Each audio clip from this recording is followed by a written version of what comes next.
How's it going, YouTube? This is Wake Run Collapse, and I'm here to share in the excitement of the wonderful full art scans for the best of X and Y, and facing a new trial.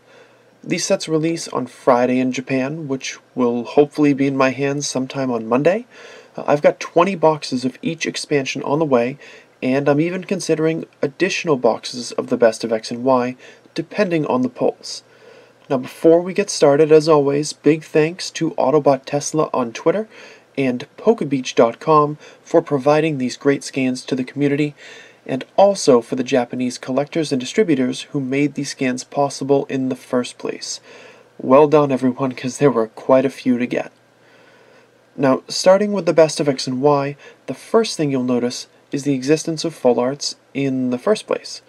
Now, Premium Champion Pack last year reprinted a lot of high-quality cards like this, but without any full arts at all.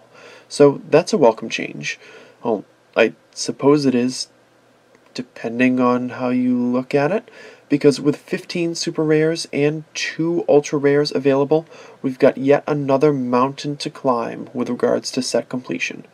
But with quality art all the way around, this seems like a set worth tackling in one form or another. Now, a second thing to praise about the set beyond the full art quality is the choice of Pokemon and characters featured. Filling in the gaps with missing Megas is an excellent decision.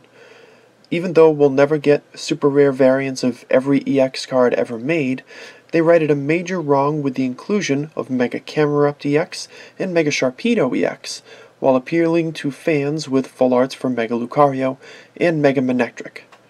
Seeing Regirock and Zygarde is awesome as well, and though I'm not a huge fan of Aegislash and Jolteon being included, with all the regular cards they've gotten, these prints were only a matter of time. And on top of that, oh my goodness, the full art supporters. There are 7 of them in total, way more than the average for a Japanese release. I had dreams of a Gen 1 supporter bonanza last year, and this is likely as close as we're going to get to that being a reality. I'm still, a little salty about the lack of Serena in the TCG, though. This would have been a great final chance to introduce her to the card game. But beyond that, there's something for everyone here, and it's hard to imagine you won't find at least a card or 2 out of the bunch that you'll want to add to your collection, like, right now. There's also a lot of hubbub surrounding the 2 ultra-rare prints, well, one of them anyway, because now we have a gold-bordered Shaman reprint on the loose. Sorry, Eviltal, you've been overshadowed mightily. Some are speculating that the Shaman will be worth the same as a fairly intelligent 7th grader, but I think it'll be more along the lines of an SUV. Ultimately, it's up to the market, really, to decide a fair price for this monstrosity, but don't expect it to be in the 2-digit range, because I don't expect it to be there either.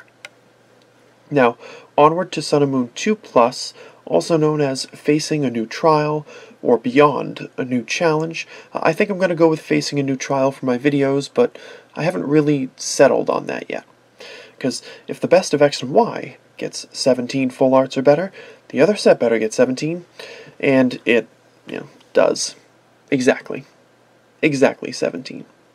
There are some great standouts here. Of course, like the super rare versions of Tapu Bulu and Tapu Fini, which are tremendously colorful and will look great on camera and in collections. Machamp, Darkrai, and Salazzle are all pretty good, in my opinion, but the Lycanroc prints are both awful and unnecessary. We already have SR and HR variants of Lycanroc in 2017, and they're much better looking than this. At least in the set, they went with 1 less reprinted GX for the expansion, and additionally chose 2 reprints for the set that some collectors are less likely to have already. Based on the way that Decidueye, Incineroar, and Primarina were in those random decks before, a lot of collectors ended up with a bunch of extras for those particular GXs, and that really doesn't seem like it's the case this time around. Of the full art supporters, there's only 2, I know, only 2 of them, of Acerola? Is that how you say it? Who knows? And Sophocles, they have great contrast with one another, and I think they look good individually, even if the supporters in the best of X and Y gather more love and luster. Now, as was the case with the Sun and Moon 1 Plus, the hyper rares are kinda taking a back seat for now. I'm sure their quality is unparalleled and they'll be a marvel to behold in person, but a lot of the strengths of the super rares in this set are qualities that the hyper rare versions won't have or won't be able to improve on.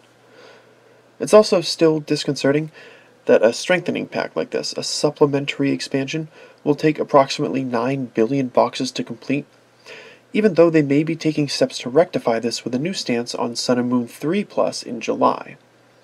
We're already kinda heading in the right direction with one less hyper rare card, so I should be happy with any progress made.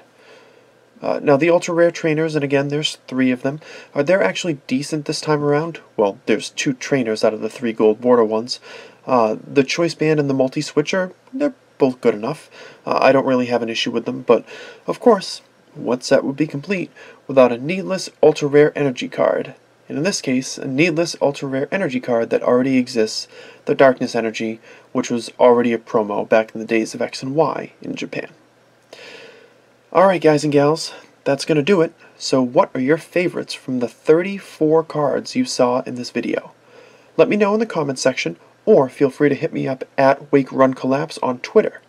Thanks for watching, and I hope you'll consider enabling notifications to ensure that you see these 40 booster boxes as soon as they go live, starting in just a few short days.